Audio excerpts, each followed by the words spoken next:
Fika yede. Elle est coffre. Mi vine ma bafule la mene. Menya mei menyo, menya nu ike matema o. Aha, Sivi. Oui, kaba.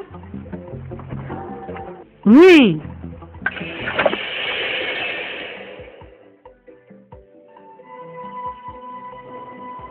Fika yede.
Nonye, nyai gbɔmele ne ti akpovitɔ yina ele ge ɖaa.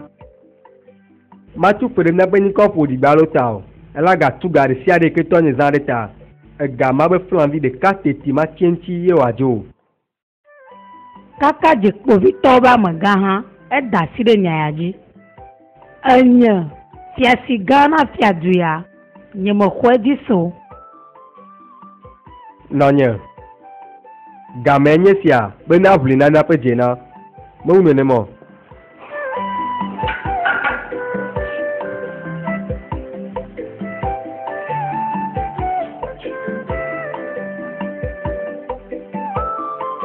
Fiagã bubua ŋkɔnɔ la nye degbe nam be eviwa ne tsɔ ozanga kɔ fia mi alo ma kplɔ va miagbɔ le dɔwɔƒe. Fiagã eviwa nya yiwo kɔ ɖe nua enye be demegbe na ame fifi la. Ɖetugbiviwa la gatu $1000 na fiadzukɔ velia ku ɖe nublabla yi ne le miamea ƒe gbegblẽ ta. Officier la kplɔ do ayi ɖe dɔwɔƒea vɔa le mɔnu ɖeka dzi. Yenye be nye tsitsiwo dometɔ ɖeka kpakple Isemba be tsitsiwo dometɔ ɖeka wola nɔ afi ya aɖu ɖasefo na nya sia. Meɖe ƒo fiagã yawo le tsɔtsɔe me.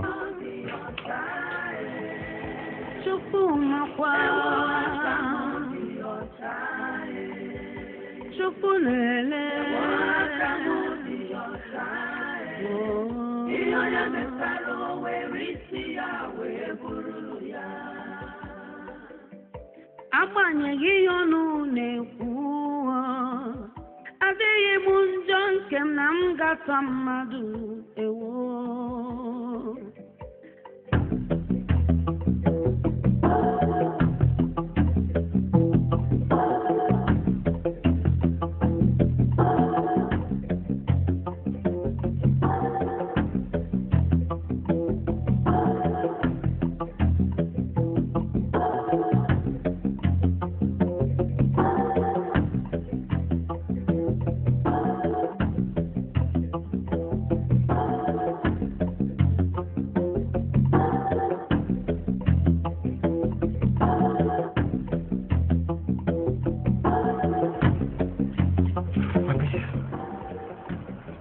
Nyɔnu xɔ sebe le aƒe ya me. Mate ma yi ɖe dzidziƒo ɖe. Mikpɔ dzodzo yi ke ne le ʋu ma mea la xɔ se si ke mate yi dzidziƒo. Kpɔ fiavi nye. Esia le nyi dzevegɔa yi ke ɖekakpui le sisi le míaƒe alɔme. Egɔme be mía le problème ɖe me ma.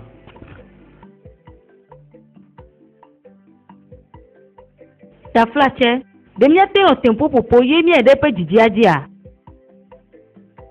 Eŋlɔ be fifiatɔ ya mi dza ɖo ɖe tɔgbiwo gbɔ. Ne mi me wɔ esia kabɔ wa, mía ŋutɔ mi la ge ɖe kuhe me.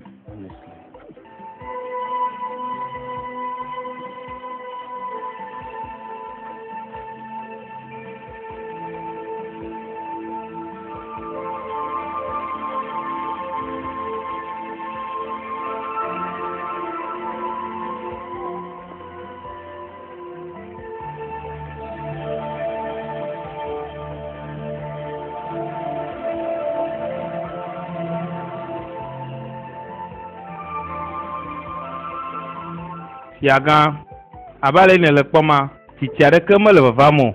Mɔnu ɖeke mele tsɔ bena mali akɔdzɔ yi o. Fiaga, ozanga va ɖo. Ele fiasa me.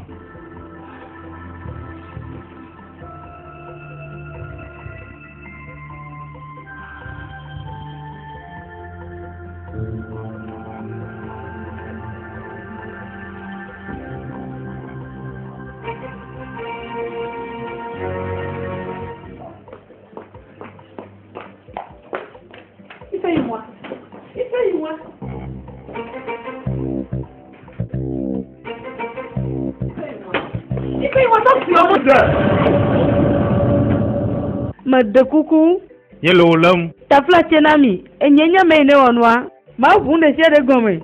Ma vueme. Ma vunde chere gome nami. Nyenya me ne de megbena nu makata. Ma glo nyare shade. Ma yo me se mebenko. Ni klo me iko onwa. 2 ans. 2 ans.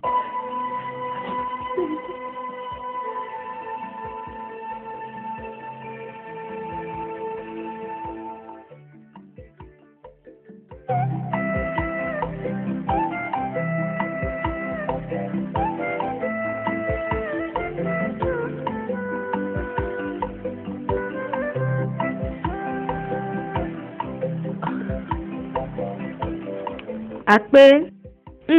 Ojo jinawa. Evivinto. Fiavinya. Meke tsɔ bena la ke va gbɔ ɖe me. Yike tukarawo katã wo nu vɔ. Ye wo la me yike ne de megbena nuwo katã. Dzidzɔ wonye na be me le hawo dzi. Ye me le nu yike me dzina be ma wɔm. Megati dzina me ma o. Woblewu. Fiavinye. Adzo dzina be na tsɔ ke fiavi nu na ɖe. Elabe nu yiwo wòa dzie ɖe le ƒo nɛ. Eye na nɔvia ya afi ne dze ne ebe le ma. Ame aɖeke hã mele megbe nɛ o.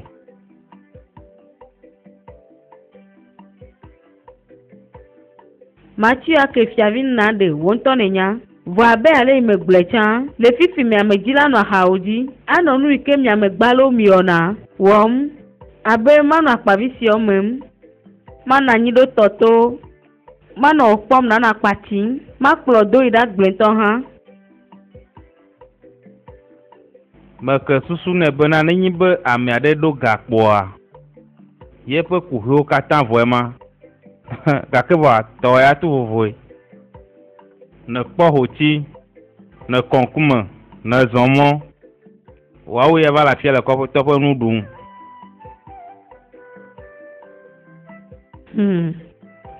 Ne kpɔa. Nenye be wamenɔ le eƒe agble mea. La kpɔa le ke avion zrona va yina. Ye woagblɔ be. Ye la ke nanyi ɖe avion me ɖaa. Ye yeaɖo agbetɔxe ɖe. Eye gatɔ be vi la nɔ avion me. Ye woakpɔ anyigba la kpɔ wamenɔ. Ye woagblɔ be. Eye la ke nɔ teƒe ma. Anɔ tsa ɖim le gbe me. Anɔ dzu ƒum kplɔ gbe me lɔ do. Dzidzɔkpɔkpɔ metsona ke si nɔ nu ƒe to dzi o. Abe ale yike amewo susu o. Hafi agbetɔ ƒe dzi la dze mea. Etsona nunyakpɔkpɔ yike wotrɔ do ya ma mea. Nyanu nye kpɔkpɔwo to vo. Eye tsatsia yi ame waye le vevere. Nyame wɔ tsatsia nye vɔ. Ewo ye metia. Nyawa le me fiavi nye. Nu yi ŋutia. Tɔdzi le me nye. Edɔ yi me wɔna ɖuna edze nu nye. Ye me nye be gbe ɖeka gbea. Mele srɔ̃ ɖe ge ye ma dzi vi. Ye ma nɔ dzidzɔ be tɔdzi la gã ɖe ene. Eye ma tsu na glo. Gbe sia gbegbe anɔ gbɔgblɔm bena fiavi wu ɖeka. Xɔlɔ nye ye wònye. Eye ma ka ɖe dzi kple kaka ɖe dzi akpɔtɔ nɔ gblɔm bena xɔlɔ nye vavã ye wònye. Enya enye ma. Ne kpɔ nya yike ne gblẽ fia. Mame ɖe sia ɖe. Dena susu mo. Eye me ke gblɔ bena tɔdzi yi la. Mate va ɖu fia gbe ɖekɔ. alo la te va zu gouverneur nenye ba gbeto gbenya nu ye djebe wa o ple ale yiwa no agbea nu kata e ma o pe dodo ma te ve pa gbeji o ame apejo gbese la ple ayide afi keye pe mawu te pa gbemu ado ne fiavinya na nyi maglo nya blo wa na jenu nya vanvan. You made my day.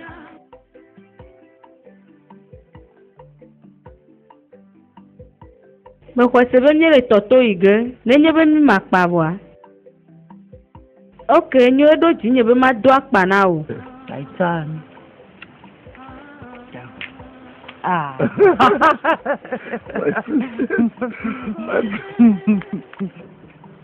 Anyo me se nye kem nye glo le gbonya ka dede ke me do kple to inugbea ele vevi de na mto ye na me poto li de te le pe ku me gbento ha ma glo be enya kpotia de tugbivi nya gbo ne lo be ya tu achoke o ye nya ide dia nya kele nya sinye be ma glo vo ane va gbea vo vole nye dombe nya reke ma te va no asinye ma glo le yi amo ela be nusu gbojo ike mi anto ha mi nya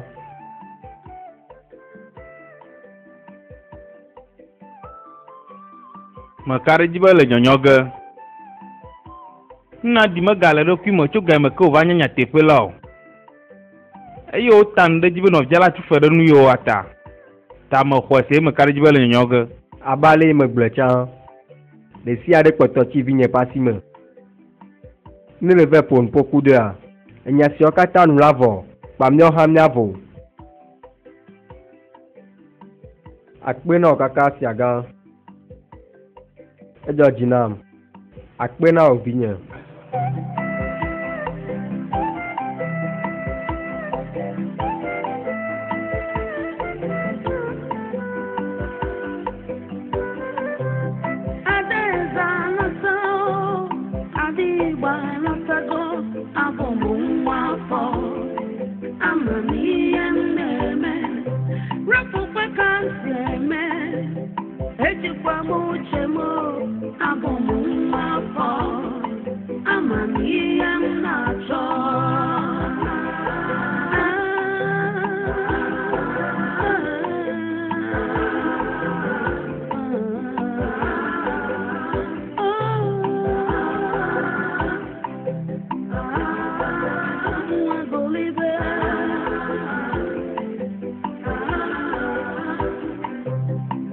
siasinya nene mayo va yema me gble jara fi ma no te po ebe ne yejo le gbo zerka kwa ya ide o zanga gbo Titi o meka. Na no wa no te po e. Nyin to mle yoge aglo ne be no mo po wa maga tro gbovo. Nu ine chapo me viawa. Bo pepe mo chowu nu ine la gbagba jembe ya ma mi ame. Nenye be tro gbova. Nyin to ma tite ai fi agbo ave po fianti. lanyon to fiasinya lanyon to ne le jibe mama enda ni gba mawe ta pla che chueke me gabe na ya drum vonu kudenu ike mo ata ela be me ponu ike me chodo kunye be devo ta pla che enyo ta flache chite ta flache no anyi me kwa koke o ye me le gbe soso be mia je gome la fi mi no tero ne benye magbe jijida le ozanga gbo kwa ma pro na ozanga do mia na toto mia duna ko pe me pe we mia pona jijoreju mai na fi ko we drona gbakudo e lolonye mode de lino be na we nto ha mai de gbola fu me fiti lai ave choga home adene yes gama mai hala do nu vire abale ineji enyo kema na tema yi ave gblɔ nyamamlɛ gba kple tɔnye efia nɔtie ŋutɔ nuwo me nyama tutua tso dzime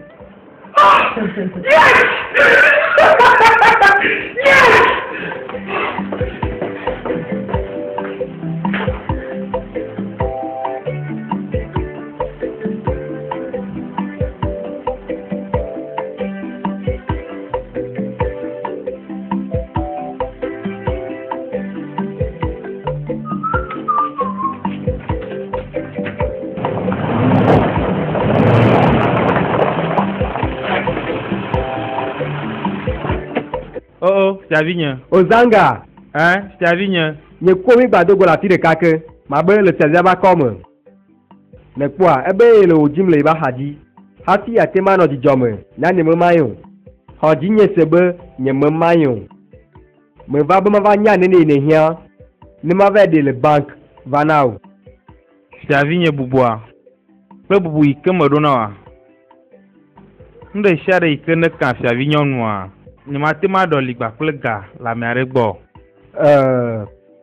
meseme odinye se meseme voa ele be ma chonari now gama mela no dijo mela haoji ke gble nam nene ele hian koto kwalo fanve koto kwalo faton aluminium pe mama me mate po gama now e mama le vevero Chavigne wa ideji na ve de fiavia fan do ko la le bene abe fiasi ke onye ne na no modem na isia yi ona nu ike ne juru ebo adu abe agblenukuo ene na nya toji le menye eye nu ike menya ejenu nya tonye na menya bena ega mena na jijopopo alonti fafa godogodo toji le nya menya eye ji jonam de edoimo onata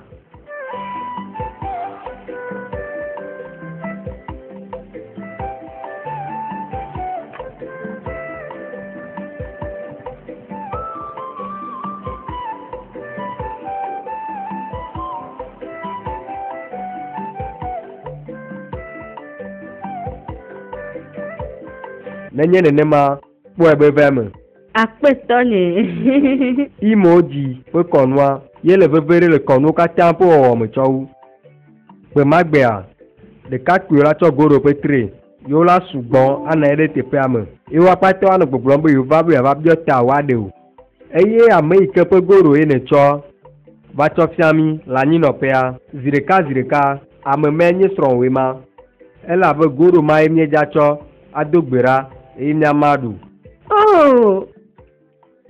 Tonye ma do jijo na le mia pe de konu ame anyonto kurenu ine bia cho gbonya beda ozanga gbakle hajila mawo obaji hala zame gbe magbe a me dasire jinao Tonye wenye gbato oka wenye vinye lolo toa akpe no Tonye akpe enyo nenye be nyimo we na wade me kai me ina ogena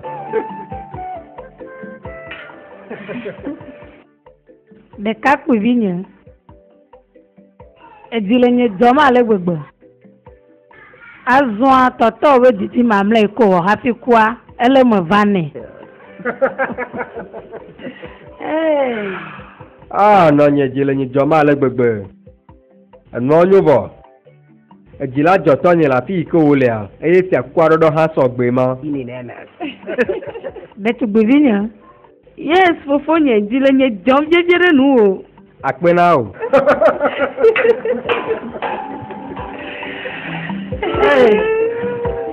mukeke amole chachona nkaba kabo akpe na o no nye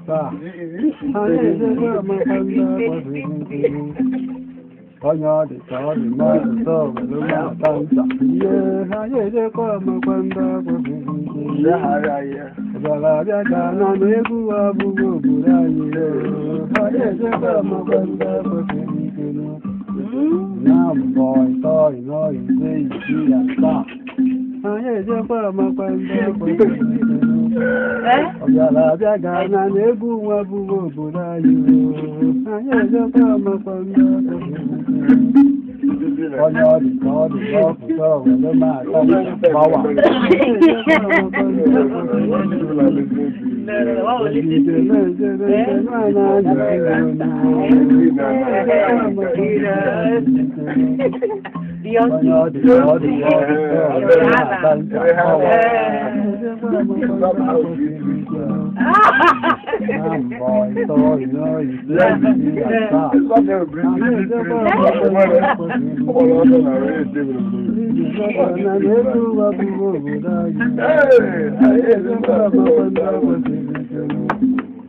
Nambo tôi nói gì à sao hai giờ bữa mà quên ta có gì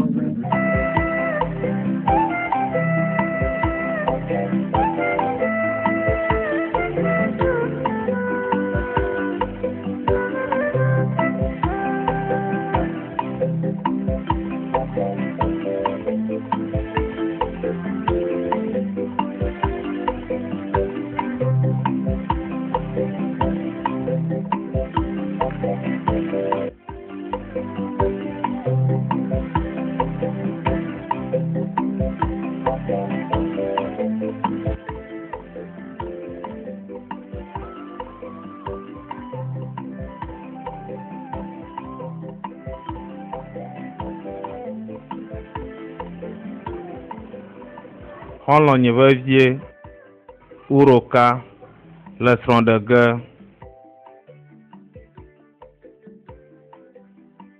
mekpla nu geɖe le gbɔ o. Nyɔnu ŋutɔtɔe nenye neɖɔ gba kple nunya nelɔ̃na ame ɖe sia ɖe Mawu ƒe lɔlɔ̃ ne gakplo.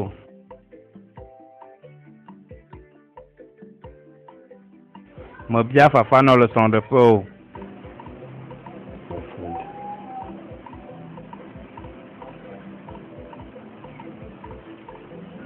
Goodbye. Uruka. Goodbye.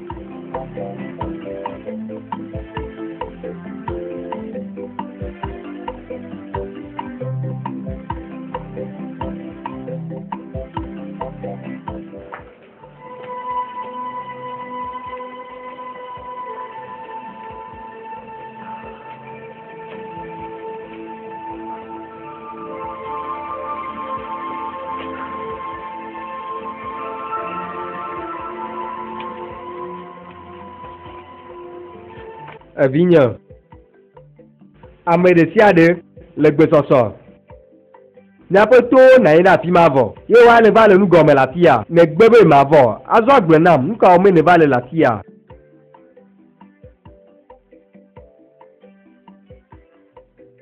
Lɔlɔ̃tɔnye ne va le yi nyuietoa dzi. Tɔnye metsɔ goro avɔ. Mexɔ goroa le lɔlɔ̃tɔnye si. Ame yi ke medzi be wòanye srɔ̃nyea. Tɔnye menya be medo dziku na na ɖe. Vievietɔ megbe yi ke wòva ɖe kuku na ŋku ɖe nu yi nɔvia wɔ ta. Vɔa nye mate nɔ agbe ma tɔgbi o. Efia si ƒe agbenɔnɔ mawo.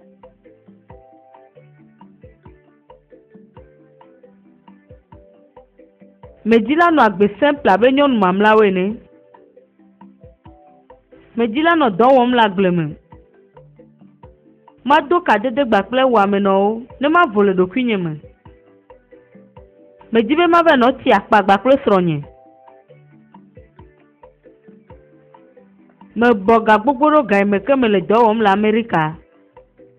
Ne le dzi be matsu fe na ya, ke yɔ ga. Medzila nyi fiasi. Vɔ akɔƒe me ƒe fiasie medzila nye.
na-eme ejikwa m uche